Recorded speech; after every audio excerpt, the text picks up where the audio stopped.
I think that the government, NGOs, and academia and the private sector clearly understand circular economy, but they play a different game because they do have different agendas. The government purpose is to gain another round of elections, which I don't blame, The second part is the private sector. My agenda as a business is maximization of profit. I don't like it because inside of it should be integrity as well. You have to be responsible to your employees, environment, whole community. Now let's go to the NGOs and to donors. A big chunk of the European Union money is channelized through this type of NGOs. I am happy because that money is going for circular economy, but I'm not happy for the impact. Okay. Now let's go to academia. Circular economy is becoming a buzzword. What major things would you propose that they should consider before adapting circular economy business models? Hi, Green Chatties. My name is Brunilda Kosta. I am a professor at the Faculty of Economy, University of Tirana. It has been quite a great pleasure to be on this Green Living Chats podcast with David. We talked about circular economy and beyond that technical part of it, how to find a common language in advancing circular economy, especially taking the private sector in close focus. Thank you everyone for listening. Hi, Bruna. Thank you so much for joining us today on the Green Living Chat podcast. Exciting conversation that I personally am looking forward to. It's been a couple of months going back and forth, but we are finally here. So, welcome to the show, Bruna. Thank you, David, for inviting me. It has been around 1 year, actually, and I'm really happy we are finally making it. 1 whole year. Oh my goodness. Who has been the busy one? I think both of us. But I'm glad finally we can make it work. So, where are you joining from at the moment? I am currently geographically based in Tirana, which is the capital of Albania. But sometimes when people ask me, where are you living right now? I don't think geography defines me, honestly, because I have been traveling a lot for different purposes, mostly because of conferences, research projects, study visits. So basically, I'm somewhere on the earth. That's the most important thing. Now I'm curious to know what brings you happiness, Bruna. Right from our first conversation, apparently a couple of months, almost getting to a year ago, I was really struck by your way of thinking and how you think about, your work and your impact and stuff like that, which is not a normal thing that you get from lots of professors. So I'm curious to know what genuinely brings you happiness. That's very interesting, David, because happiness, I think, can be defined differently from different perspectives. If you ask me what made me happy some years ago, I would say definitely my profession, because I have been contributing so many years to achieve what I am doing today. If you ask me the same question maybe 10 years ago, I would say teaching and learning. These are two main key words that basically define my life, because I've been teaching since I was a kid. And then I've been learning from my students as well. If you ask me today, like you are doing, I think that my son makes me happy. I do have a son of 4.5 years old. I think that he is the happiness of my life. And when I see him, I do see that all the efforts I'm doing in terms of sustainability and circular economy takes another meaning, takes a more important meaning. So I think that every parent, when they think about their contribution to the nature, to their profession, first they have to think what they would bring for the new generations. So definitely my son is a key part of my happiness. Hmm. I'm I'm so I'm so struck by this answer, and it reminds me so much about a colleague that I had from a former company that I was working for in the UK, and she once told me that it was a venture capital company, and so you sort of deploy a company, you spin off, and then you kind of looking for partners to work with you. So you have to get a co-founder and other things. And she told me one of her key criteria for getting a partner or a co-founder for a company is that she wants that person to be married for one, and number two, probably be a parent. And I was like, this is a tech company. What are you looking for? And she told me that she wants someone who understands how to balance life and, understand what it means to have children and balance work and life.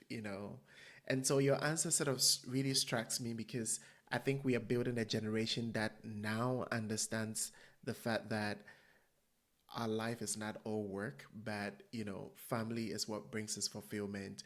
And you can tell that difference between your 10 over the last 10 years, how much you have evolved. That's a very interesting answer. I would like to follow up a little bit on what you think.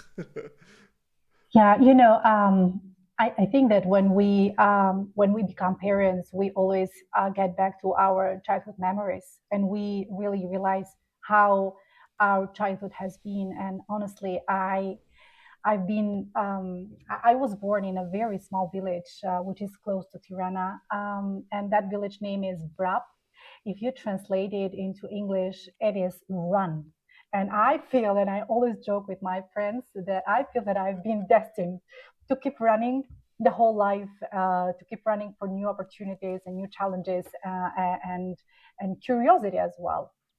And I was born in 1990, David, when Albania was going through a radical transformation. Right. Because in 1990, the communism fall after around 40 years of dictatorship. And think about that.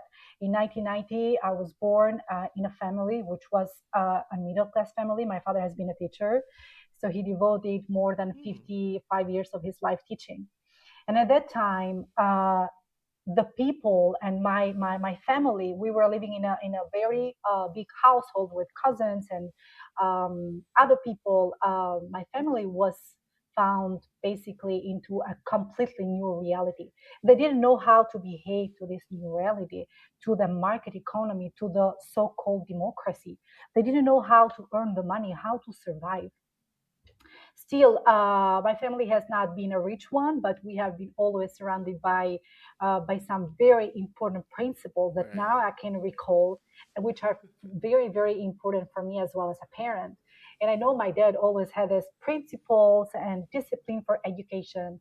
And he always used to tell me that, we were in a very small village, but he told me that education is the key to solve almost all the problems.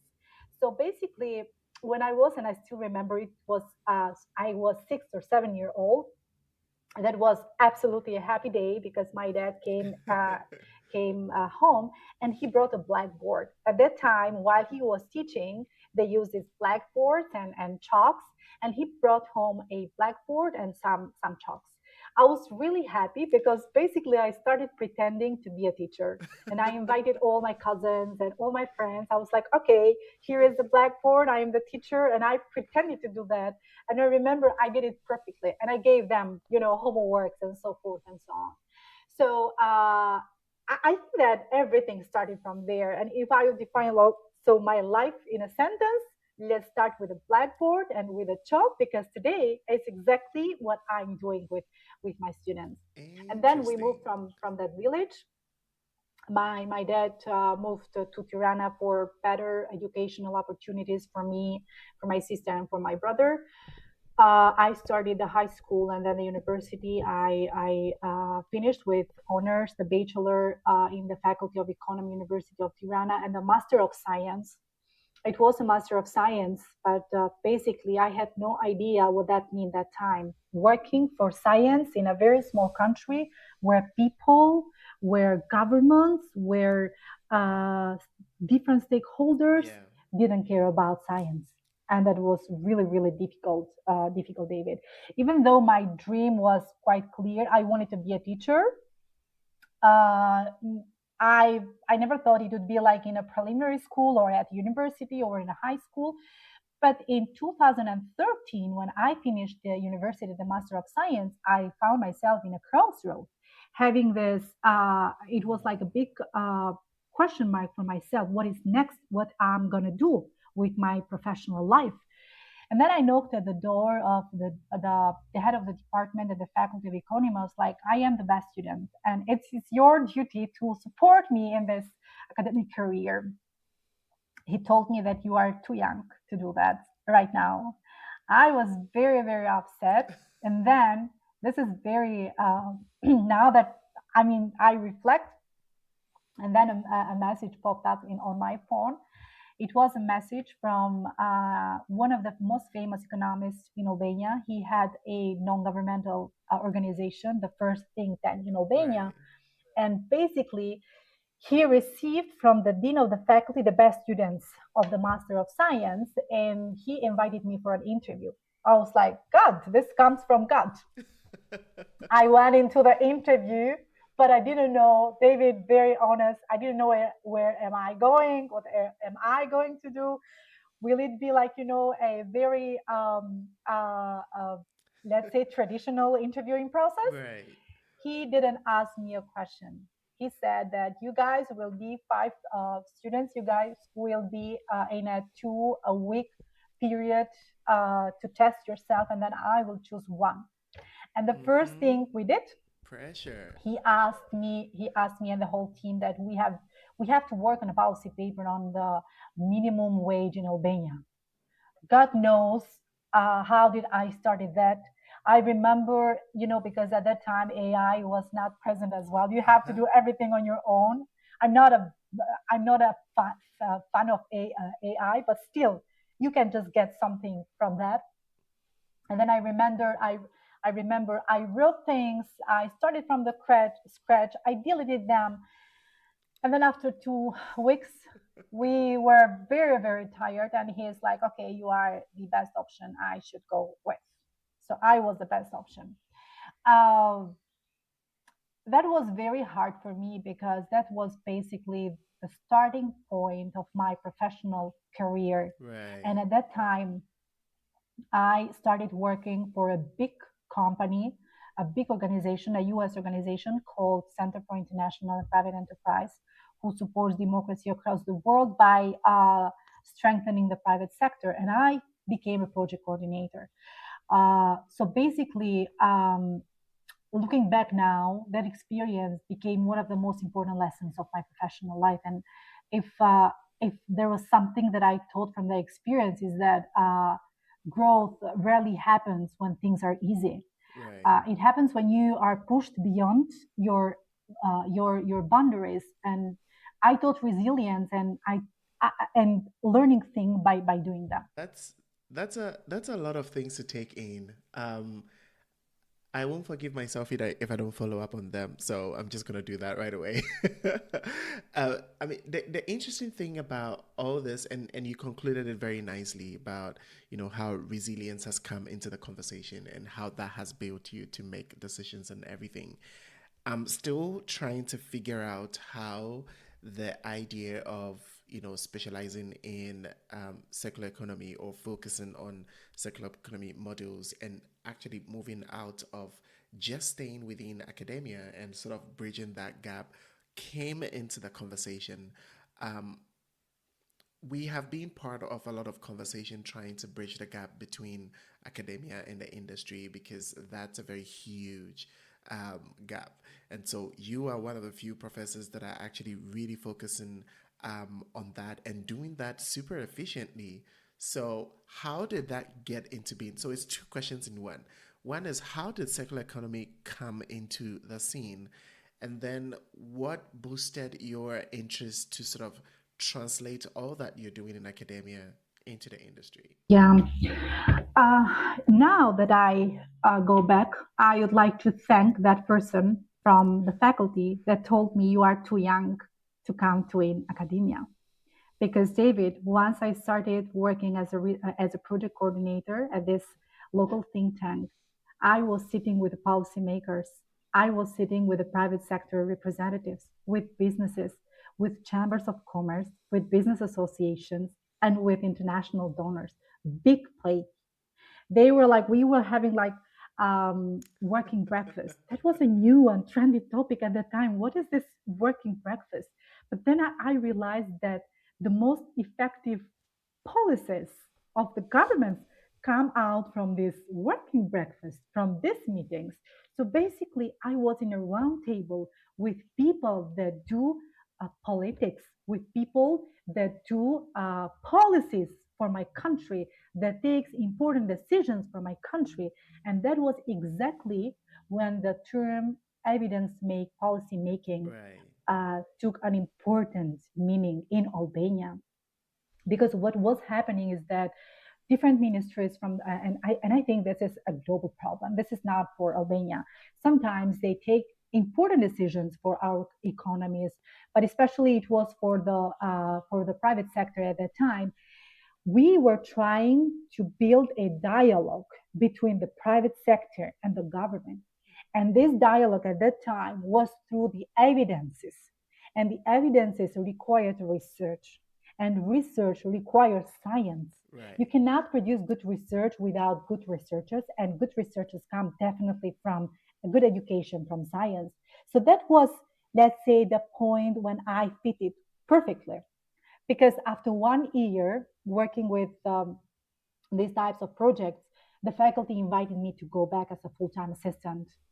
So Mm. after I took that whole experience in practice with businesses, oh my God, that was one of the topics that we treated at that time was informal entrepreneurship. And we started working with Professor Colin William. He is the mastermind between informal entrepreneurship. And I was just working into science. He at the time, and now he's a tenure professor working at the Sheffield University. He was coming to Albania to learn us how to tackle this issue. That was a big deal. So that was like a dream of all academics, but Right. policymakers as well. So what we were trying to do that time is to build this bridge and to use the science of Professor Colin, and I joined the team as well later on, Yeah. to make a real proposals how to improve a real problem, which was the informal economy, informal sector in Albania. And then as I said, 1 year after, faculty invited me to join the faculty as a full-time professor, assistant professor. So that was a dream of mine. So I eventually joined the faculty, but exactly when I took the decision, I promised myself that I would never stay in academia disconnected from the reality. Mm.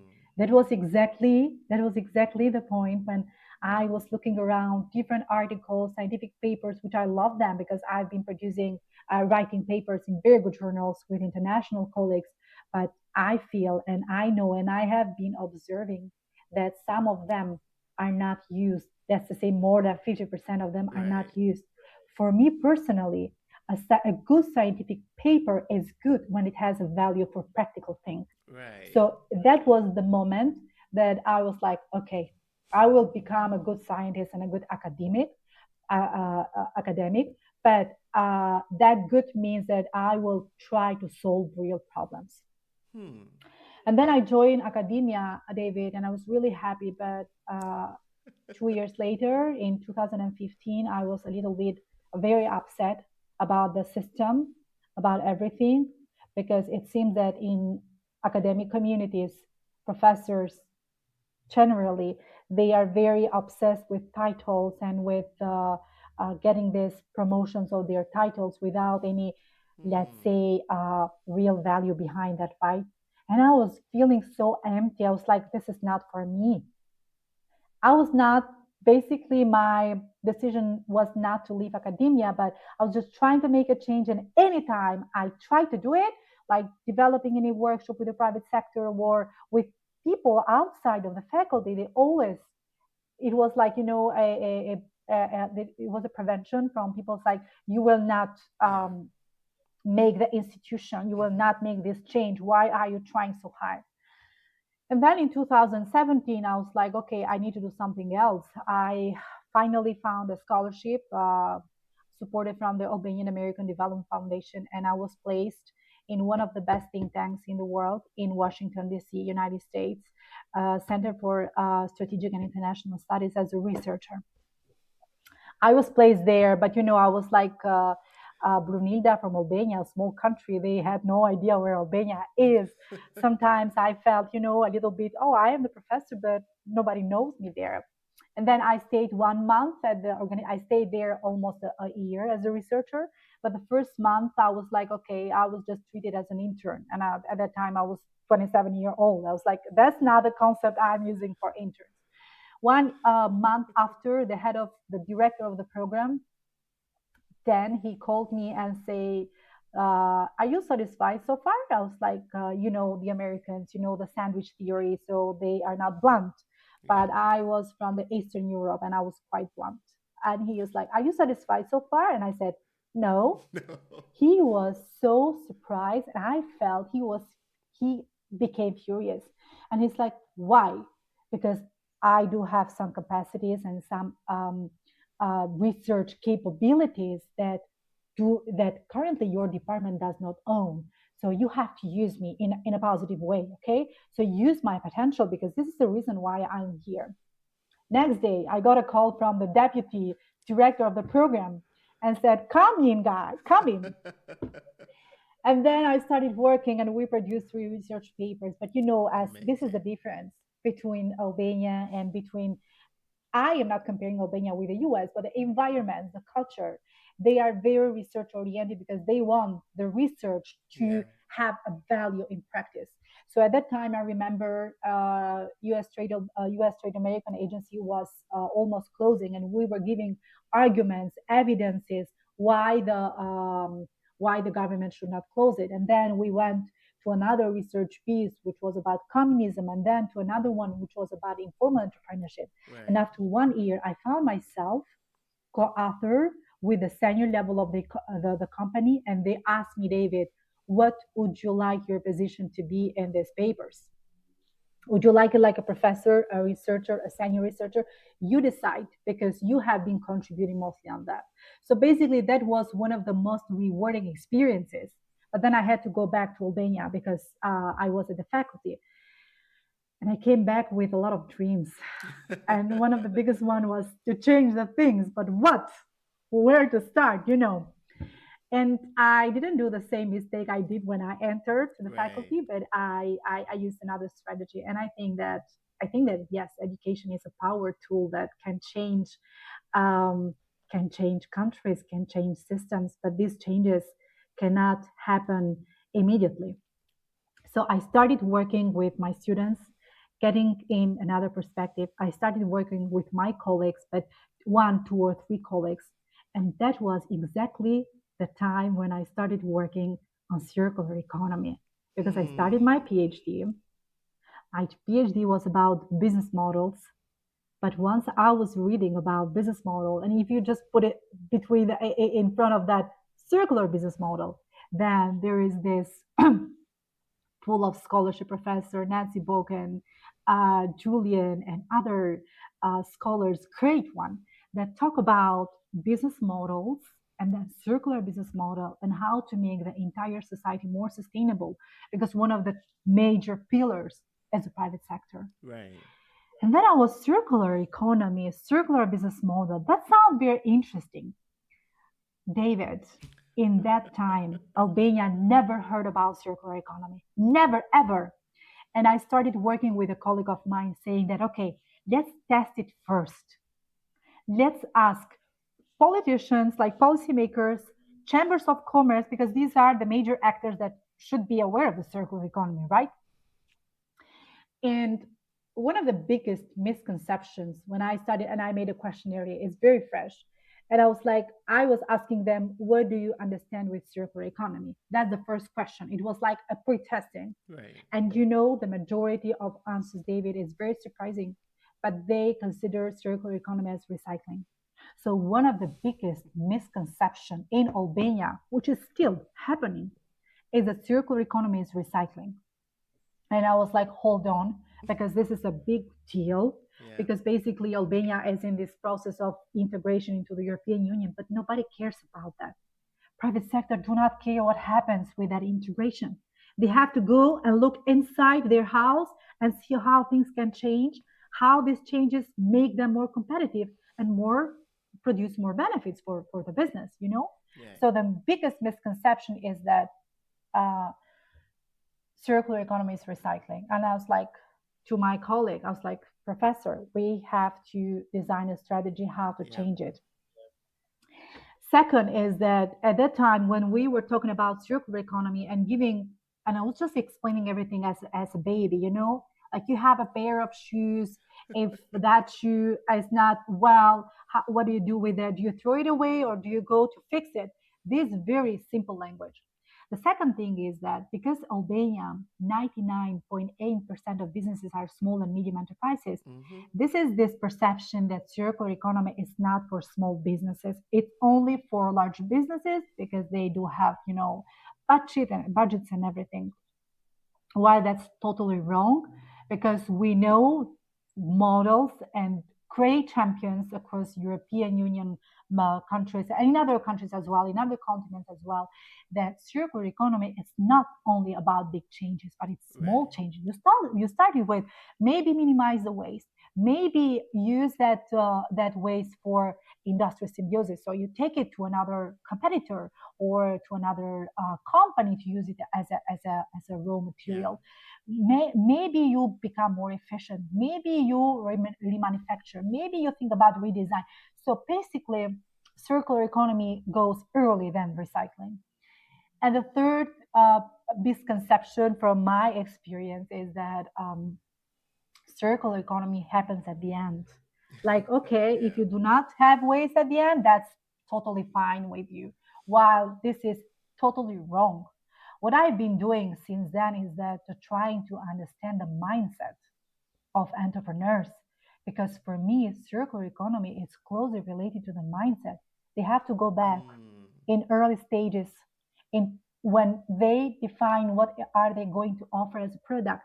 Think about the product. We call it like product design, but now I used to tell it to say it product redesign. Can you just please redesign your current product Yeah. and see what is the added value behind that? And then that was definitely one of the biggest challenges I experienced because David, I was being cut from different people into the government because Wow. I think that governments have a different agenda for circular economy. Mm-hmm. And I remember myself being very upset, sometimes speaking loudly. And I've been on the same panelists with people, very important people from the government, deputy ministers, that were selling to the audience that the recycling is advancing the economy, Right. that waste management is advancing the economy, entire economy toward a circular economy in Right. general. I mean, I'm sorry, but before thinking to manage waste, think about how to prevent that waste. That's more Right. important. Mm-hmm. And I'm aware because I've been working in the Western Balkans as well. I'm aware that Western Balkan countries, it's definitely 100% sure that they will not get rid of waste. Not none of the countries will do it, Mm-hmm. But if there is an option to reduce that waste, that would be a better one Exactly. than managing that waste. Yeah. So thinking about early stages of production processes, the private sector, for me, it's more important than dealing with the final stage. Wow. Hmm. There's just so much in this, but thank you so much for sharing this narrative of how you got into academia, bridging the gap with the industry, and also how circular economy concepts started right from your work in the States, coming back home and facing all these backlashes. But you didn't let all these obstacles sort of get in your way. What are the things that I mean, our major focus for today is to really get into the language of circular economy. And I think you've started already mentioning things about um, what are the misconceptions about circular economy. I want us to do a quick exercise before we jump into something I would love to talk about is your work with Velen, and how you develop circular economy models to help industries and stuff like that, businesses in general. But this quick exercise here is let's consider three major stakeholders: government, which is more like policymaker or whoever it is, and then consider a big industry and an NGO, right?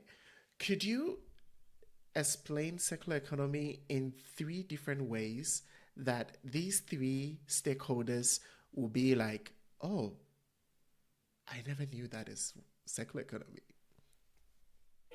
Good. That's, you are with surprises, David. I look, I would rely on my experience to tell you how they currently consider circular economy, and I will give my perspective how they 100%. must consider circular Right. economy. Let's start with the government. I've always been a part of the opposition, saying that I have been always criticizing any government that has been on power. And I think that this is the duty of any citizens in a Right. democratic in a democratic country. I have been sitting with the government representatives, David, talking about circular economy, and I think that one of the strongest point of myself to be invited, and then is to be given a mic, because sometimes they don't even give you a mic, is because I am a professor. And in Albania, especially, and in countries, like post-communist Yeah. country, professors are well respected. So once I take the mic, you have to hear me, okay? that's that's that's the disadvantage. I think that governments and NGOs and academia and the private sector as well, I think that they clearly understand circular economy, but they play a different game because they do have different agendas. The government purpose is to gain another round of elections. And one of the, which I don't blame, and one of the instruments they are using is, especially in Albania, is this Albanian integration into the European Union, which is absolutely fascinating. But just recently, 1 year ago, the government posted a draft law, which is extended responsibility of producers, which is totally about circular economy. So every producer must take responsibility of its final products. Absolutely amazing. And this is happening currently in the European Union. But who asked and who consulted the private sector and producers how to do that? Yeah. Are they able to do that? What are the associated costs? They did it, but none of the inputs were taken into consideration. So the only argument into every governmental representative public speaking is that we need to do this because of the Albanian integration into the European Union. Okay, this is the government agenda. Now, David, I can speak on behalf of the business. I don't care. And I have asked them. I have been the one that have been doing these types of mistakes, Yeah. providing arguments that, look, we are going to integrate into the European Union. You will be facing with, very strong competitors. You have to survive. And their reactions is, Professor, due all respect, I don't care about that because I'm trying to survive right now. Look at me. I do have 100 employees. Yeah. The only thing they are going to expect at the end of the month is their salary because they need to feed their families, family Right. members. Okay. So this is the first part of the agenda of the government. The second part is the private sector. My agenda as a business is maximization of profit, which kind of I don't like it because inside of it should be integrity as well. You have to be responsible to your employees. You have to be responsible to the environment. You have to be responsible to the whole community. And this is what sustainability is for me. Beyond that technical words, ESGs, corporate social responsibility, and so forth and so on, for me, sustainability is responsibility. And I still remember my grandmother saying when I was a kid, like, do not waste the milk, do not waste the bread, do not waste the cheese. That was partially related because of the Right. communism regime and because of the constraint of resources. But that's it. take respect, like respect the resources, respect the people, respect the work of others that surround you. So the private sector has another agenda, and the private sector is playing another game. Now let's go to the NGOs and to donors. They have some money. They A big chunk of the European Union money is coming through, is channelized through this type of NGOs, non-governmental organization. And because I've been experienced in NGOs, you're happy to get some money and they will find a way to spend them, David. And one of the ways, and today the biggest money is going for circular economy. Am I happy for that? I am happy because that money is going for circular economy, but I'm not Yeah. happy for the impact. Okay, because that millions of euros spending for circular economy, I am not seeing any results. I am not seeing any results.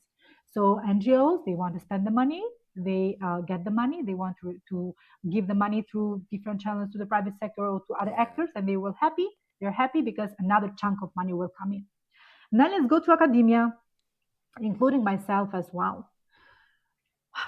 Circular economy is becoming a buzzword. Now it's like a trend. Everyone is talking about circular economy. And Mm-hmm. I'm very, very suspicious if these academics really know what circular economy is. And anytime I use this, I provoke them. Have you read about the latest article of Professor Nancy Bolton or maybe Julian Kutter as well? Because he's very practical oriented. Right. He's into academia, but he is on the private sector as well. And I don't see any reactions. If you are a good academic, you have to be upgraded with the science. Right. And for me, maybe more than 50% of all this academic work published out there does not have any real value. So for academics, for us to get these titles, associate professorship and professor, the highest one, Yeah. we have to publish in very good journals. And one of the topics, the research That topics that is the thing. sell today, welcome, is circular economy. Mm-hmm. What is behind that? I don't know. I don't really know. So where I do stand on this, because there's not three categories, there are four categories. I think that they can speak the same language, but they are not aligned to the same agenda. I think that they are playing a completely different game, completely different game. And that behind that game is the interest, David. Okay, the Yeah. interest. I don't think this is different in different countries as well. But what I don't like is that we cannot pretend. I Yeah. mean, we can pretend for one, two, three cases, but we Right. cannot keep moving, keep going, and pretending that things are changing. They are not changing, They're David. not. I had this journey through the whole country. We have like 12 regions, and I was looking and I was going on the ground to talk with businesses, to talk with farmers, to talk with producers, to see their business operations. And Mm-hmm. I just recently was trying to make this diagnosis and see, okay, this is the business operations, this is all the processes. This is how your linear business model can be transformed into a circular business model. And then they get back to me in front of my face saying that, why should I do that? Do you have an answer, David, for that? No. Okay, because the government say you have to do it because of the European Union integration. Exactly. The donors say that you have to do it because we have money. Yes, okay, but what happens after the money? Where is the sustainability of the result? Academia say that, oh, you have to do it because theory says that, trust the science. I mean, I can trust the science, but if that doesn't make any sense, Yeah. I don't trust the science anymore. Now tell Hmm. me, the business asked me 2 years ago, why should I do that? And I found myself doing the same mistake, saying that you will become a part of this very competitive market. Oh my God, that's very difficult. You have to prepare in advance. It will be a must 2 years later. Now it's an option. You have to think about that. Okay, but these are just empty words because the business needs another language. And at that time, it was exactly the point that I found myself unprepared. I didn't have an answer for that. I didn't. And I was like, all my academic papers, David, starting from informal entrepreneurship and then circular economy, because these are my two major research topics. I don't think a professor could have like more than two or three. Right. That's, you have to dive deeper on that. And now I'm integrating both of them, informal entrepreneurship and circular economy, because 70% of Albania is informal. It's Yeah. very complex, but the complexity of dimensions of informality definitely impacts circular economy. And my best papers with Professor Colin Williams, he's with around 60,000 of citations. If Right. that's an indicator to show his importance into science, has been because of a practical problem. Right. We started because businesses at that time were asking them, businesses were asking us, tell me why I should stay, why am I informal? And I didn't have an answer. And then we started digging on that. The second question that came from businesses, why should I become circular? Now Hmm. tell me why I should become circular. Then it was exactly the point when I started thinking about science and starting uh, connecting the dots and seeing that, okay, the major purpose of businesses is maximization of profit. So they want me to say that if you become Yeah. circular, you will have more benefits, more better performance. But that was not always true, because you will just invest a very large part of money initially, and you will have zero money in return because it would be a long-term impact. Yeah. So I couldn't lie them. And then I reached out to Professor Velian Ramadani. He is absolutely one of the greatest scholars in Western Balkan countries. And I was like, Professor, I do have a very quick question for you. And he's like, tell me, I am working on something. And I did a very first draft and I presented this paper into a conference in the faculty. And the reactions was quite good, but still on the level of science. Right. And I was like, look, I have a practical problem. My practical problem can be solved from a scientific article. Hmm. And I was like, I'm trying to investigate what is the impact of circular economy into firm performance. And he is like, let's do it. And that was exactly when we started working on that article, David. It was a database of 1,200 businesses Wow. across the Western Balkan countries. And because they do share similar political situation, economic situation, I don't know, but the European Union is looking not Albania specifically, but in the entire region.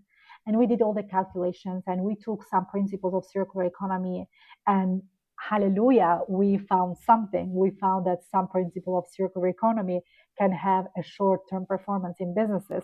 And anytime I go into these roundtables and public events to share my results, Hmm. and I share the result. That's the real science, and they just get scared. And I was like, do not get scared about that.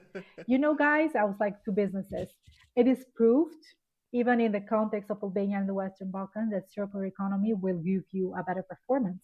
But now you have to define me what is better performance. Yeah. It could be a better competitive position toward your customer, toward your competitors. It will be more attraction to your customers, so customers will choose you because you are more circular, more sustainable. It will be more money in terms of revenues, but not all circular economy principles will give you short-term benefits. Yeah. And think about two of them. And I was like, here are the results. You have to trust me because they feel it, when you provided arguments. And I was saying, if you redesign your product, so if you are selling, I don't know, this bottle of water, Hmm. but this bottle of water has a huge part of plastic. Yeah. Maybe the labeling is not friendly or friendly, and then the closer part is not very sustainable, and then the production processes you are using. So if you want to redesign that product, you will not have a short-term performance, a better short-term Right. performance, because you are inventing a new product. Yeah. Okay, so you are going back and you are rethinking that product in terms of circular economy. Mm-hmm. So redesigning your product will definitely not going to give you a short term better performance. If you are taking your final waste and then take it to another competitor or Yeah. to another industry partner, we call it like industrial symbiosis, Mm-hmm. it will not give you a short term performance because Albania is not well regulated, not well coordinated with all the actors into the ecosystem that support these types of Yeah. industrial symbiosis. So, guys, if you want a short term performance, better short term performance, avoid these two principles. Yeah. You have to think, and definitely they will bring you more long-term performance, Right. definitely 100%. But in short term, you have to focus on different principles of circular economy such as recycling, Mm-hmm. minimizing your waste, and here are the results. And now that paper is published, and I use it, but use totally another language, David. And I think that now, from my experience, especially over the last 2 years, Right. I think that speaking the language of businesses is very, very difficult. But if you just sit with them, go in the production process and look at their production lines, Mm-hmm. uh, give them very practical solutions beyond that very complicated science, because we always try to make it very complicated, and then follow up with them. I am sure that the results will be fascinating. And I have tested it. Yeah. I have tested it years ago, and now Interesting. I'm trying to test it with other businesses as well. But the language we speak is the language of humans. Mm-hmm. Okay, beyond the money, we are humans and we have to think about that. And a very important lesson, David, is that, like, everyone, including the government, saying that, oh, you have to become circular because you have to protect the environment. I don't care about the environment. That was a reaction of businesses. I did the same mistake years ago. And now when I go up, show up into audiences, I say that, look, guys, it's circular economy. It's economy. It's not Mm-hmm. environment, okay? But the impact of this circular economy will be into the environment as Exactly. well, definitely. But do not think about environment, because I have seen corporations as well. If you go to their website, they say, oh, we are environmental friendly, we are sustainability. So they are making this greenwashing, this marketing, but currently within their business model, within their producing their value, they are Zero. doing nothing, David. Okay, that's it. Exciting. Oh my goodness. You have unfolded. I think if anyone is listening to this conversation, you definitely know that you can relate with most of the things that Bruna has described. It's not. I feel like what you're describing is not a very niche or regional challenge, and it's something that we see globally. Even in developed countries, there are some, challenges that we can still relate within all the conversations that you mentioned about what happened in between all these four different groups of stakeholders. And for me, I feel like the the hidden agenda and how we can actually and how these stakeholders portray themselves in the image of circular economy, and who and a separate entity that can help connect all these dots is one of the challenges that we have. I just wanted to follow up quickly with your work with Villain. Um, Among all the case studies that you sort of deeply explored, what were some of the things that shocked you? David, at the beginning, when we started exploring and trying to find cases that could serve as champions, Yeah. um, I remember I spent 1 year, because it was like, it was like we had an experience. I had an experience with Circular Economy Foundation in Right. Netherlands, and I jumped into that experience to find champions in Albania, through Albania, like ambassadors of circular economy. I was like, yes, I can do that. I was talking with a girl at the Circular Economy Foundation. For me, it was a great experience as well, and it's like, yes, I can do that. I can just find cases in Albania that are circular. I was wrong, David. I was totally wrong. That was I was like, should I do and go? Should I do steps back and asking them, oh, I'm sorry, I just cannot do it anymore, or should I take my car, going to different regions of Albania, meeting different people, and see what is exactly happening? Yeah. And I was like having a conversation with a big company. It's located like 3 or 4 hours far from here, from Tirana in Leja city. They use this in intestines of animals, Mm-hmm. but the level of waste was quite high. Now imagine, David, what is the impact of organic waste into the environment? Huge. And I asked exactly, and I asked some of them, some of the companies and competitors, what do they do with waste, with this organic waste? They asked me, what would you do about that? They uh, they just went into the dumpsters, into the rubbish bins. Yeah. They go into the water basins. Now, can you just please imagine the amplified impact into the environment, into the water, animals, and everything, into people? And they said, we don't know how to give a solution to that problem. And then two sons of that owner, they were educated abroad, one in Germany and one in the UK. They were back into the company saying that, hey, daddy, we have a solution for that.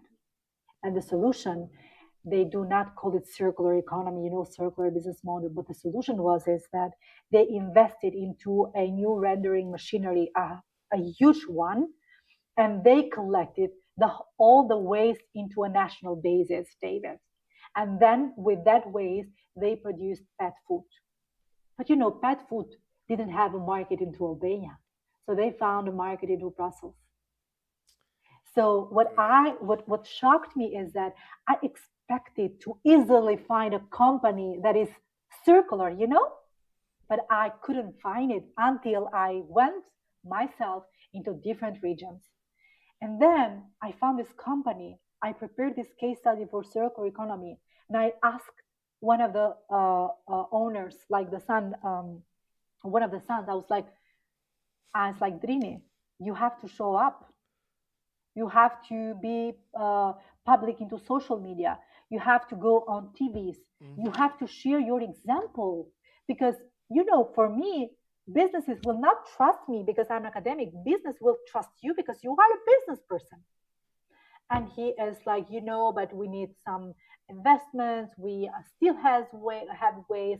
How gonna attract, because they were impacting the Yeah. supply chain, David, because they were working with different companies and different suppliers across the country. I was like, go, show your interest, show the impact, and we will talk later about that. Now he is a famous guy in Albania. So everybody calls Rini or calls me. They want me from academic part. And one of the lessons from that experience is that sometimes I don't think money is the key of circular economy. It's the mindset, Yeah. is the entrepreneur spirit, is the design thinking of these people that can make the change into the Right. society, David. So for me, this is very important. And for me, as soon as this old generation will bring the opportunity to the young generation to manage the businesses, because the majority of businesses in Albania are family business, Yeah. they have to give a new scene to their kids, to their children, to come up with fresh things. Mm-hmm. And he told me once that, and he was very very direct with that, saying that we have the biggest fight with our dad because he is very suspicious of our ideas. But now they are one of the champions in Albania, and I'm really really proud that I've been supporting them over the last years. And they are very Interesting. very a very proactive company because what they really aim is not only going and becoming circular, and now they have entering a new industry with the waste from this intestines. They have gone to the pharmacy industry as well.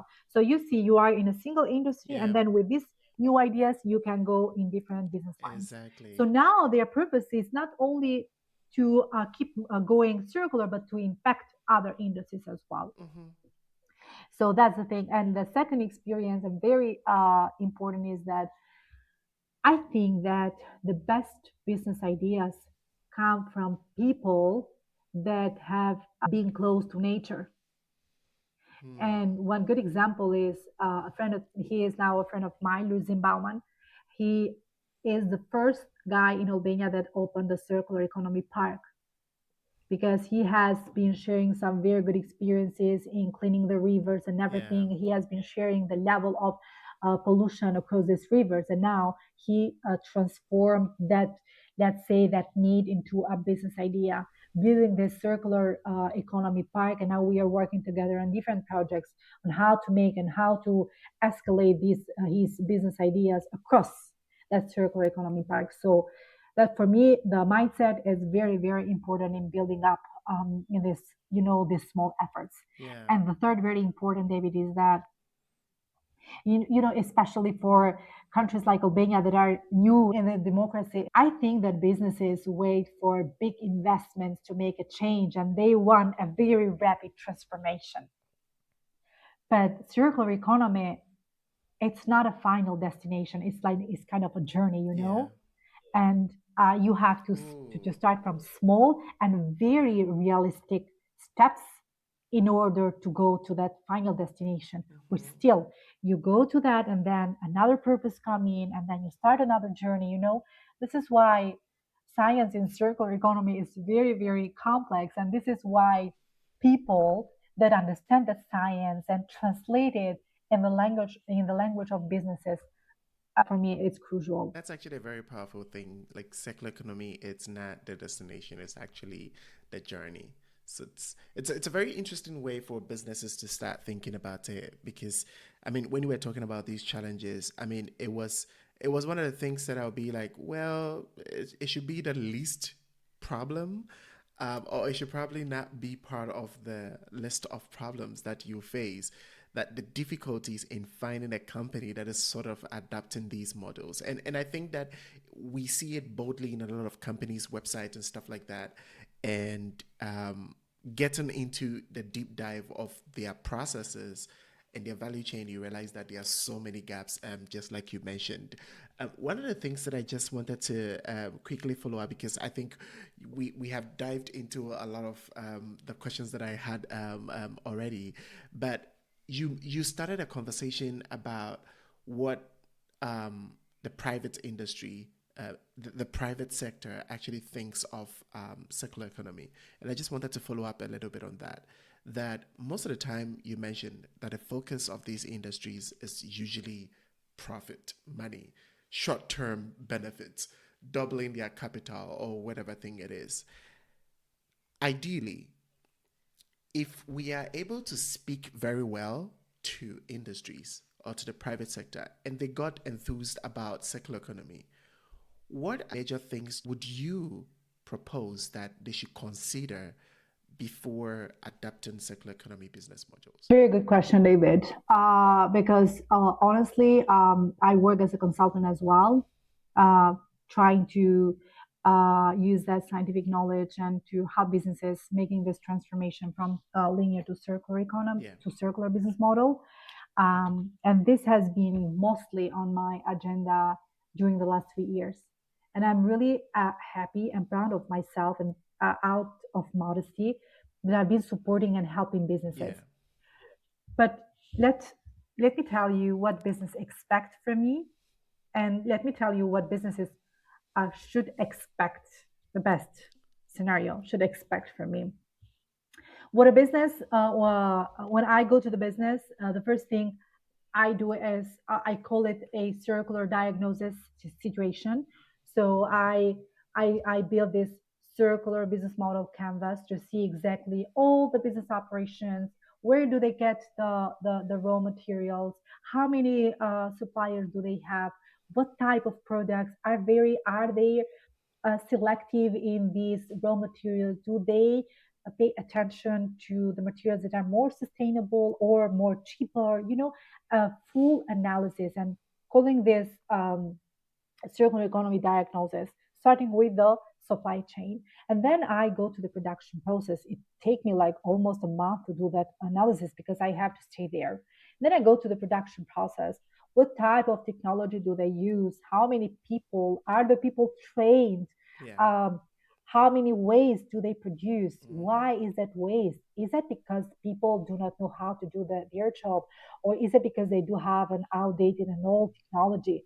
How the machineries are put toward each other. We call it like using a production line or intermittent production lines. And then I go to the final product. I take the final product and I ask the person who designed that product. They say we outsource this to a marketing agency. Mm-hmm. My God, the marketing agency can just prepare the outside part of the product. Why the product, the core part of it, of the company is this one. And they go back talking with engineers and the people from the marketing. And this is a multidisciplinary issue. And then I go to the final customer, the entire value chain. I was Mm-hmm. like, what is the customer you target? And they say, they want all the customers because they want to increase revenues and everything. I was like, you cannot target the whole customers. Have you thought about it, making this segmentation, market segmentation of your customers?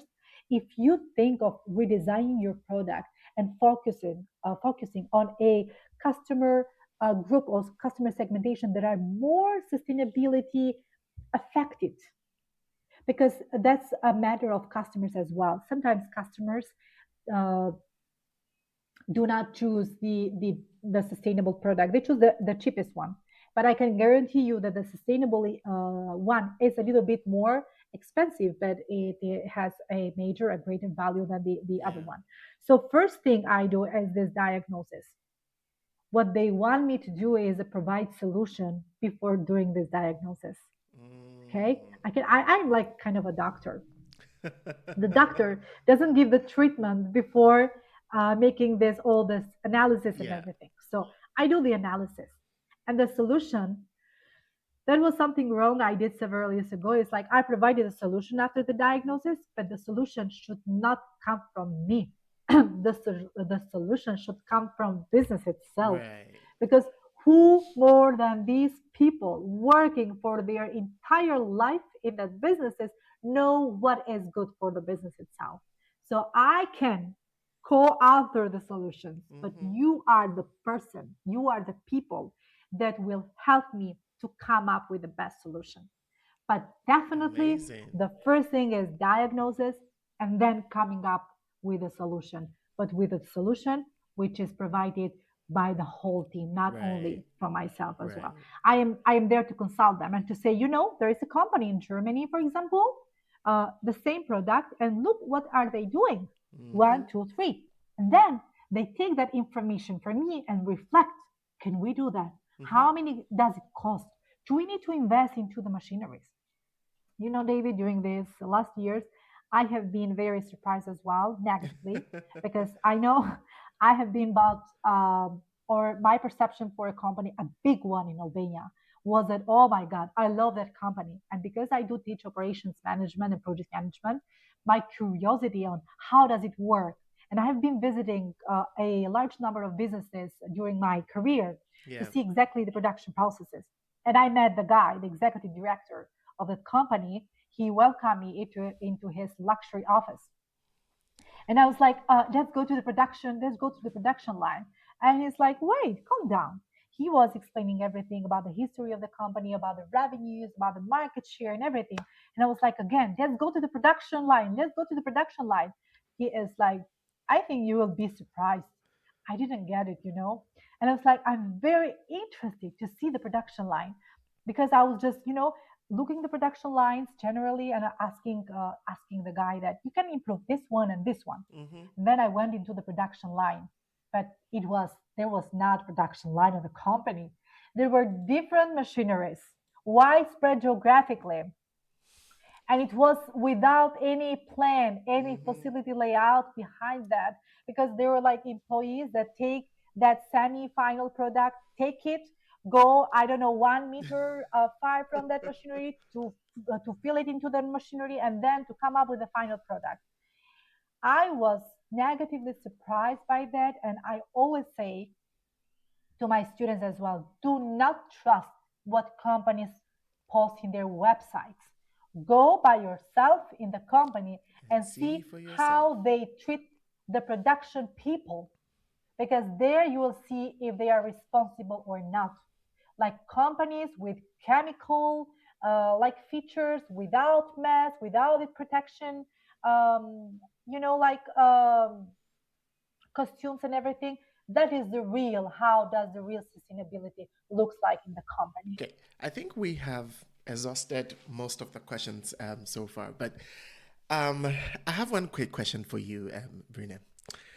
Circular economy is considered luxury. Do you agree with this? If yes, why? If no, why?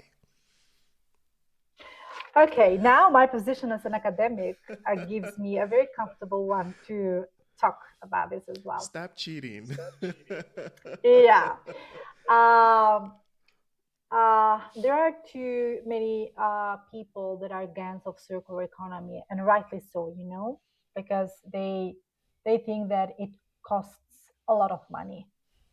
And David, I mean, that's true, it costs, you know, but I can say something else as well. Evidences and statistics confirm that if we go with this um, rapid uh, increase of population globally, and the increase of middle Yeah. class that are the biggest consumers in the world, then we will need three planets, extra planets, to accommodate that change. Now I'm asking you, do we have them? Nope. So did you get the I answer? see where you're going. So I don't think we have any other solutions. But beyond that, and beyond technicalities, yes, I think that science help here as well, because we are not talking for small businesses to make Right. extremely very pricey investments. They don't need to buy a new technology to get rid of their waste. They should start with small steps. Right. And this is exactly one of the biggest lessons I have learned over my experience. That I know there are companies that need to invest a lot of money, okay, especially producers. But there are other companies, David, for example, in textiling, they don't need to invest a lot of money. That's it. They just need, a small one. And this is not luxury. Yeah. So for me, uh, it's very important that people invest in their entrepreneurial circular ecosystem itself than having that money to invest in buying new technologies. Start with other things. Yeah. That's right. In This has been a super insightful conversation. All the very practical stories that you've shared and all the insights that you shared is very enriching, and I believe that anyone listening to this conversation will super appreciate it, knowing what kind of conversations we should get in when we are talking to different kinds of stakeholders. What can we approach them with, and everything. In summary, is there anything that we probably haven't touched when it comes to the language of circular economy that you want to highlight? And in essence, I mean, as we conclude, what will be your final words on what circular economy language is? Um, I think that, David, I know when this podcast will get published, my maybe international colleagues will be hearing it, and national one. And I love what I do as a scientist, and I'm very passionate. This year, I will be in Europe, which is one of the most prestigious conferences about management, European Academy of Management, and I love when I share this structural equation modeling, conceptual modeling, and everything. But the audience matters. Mm, Okay, so the language we use depends on the audience. right. I explain circular economy totally different to these academic conferences. I explain circular economy totally different to the businesses, and I explain circular economy totally different to my son as Mm, well. You know what we do together? We go on the street and he shuts out anytime he finds a rubbish bin. He says, "Oh, mommy, look! Oh, mommy, look!" And now we found ourselves with a basket collecting that things on the streets, you know?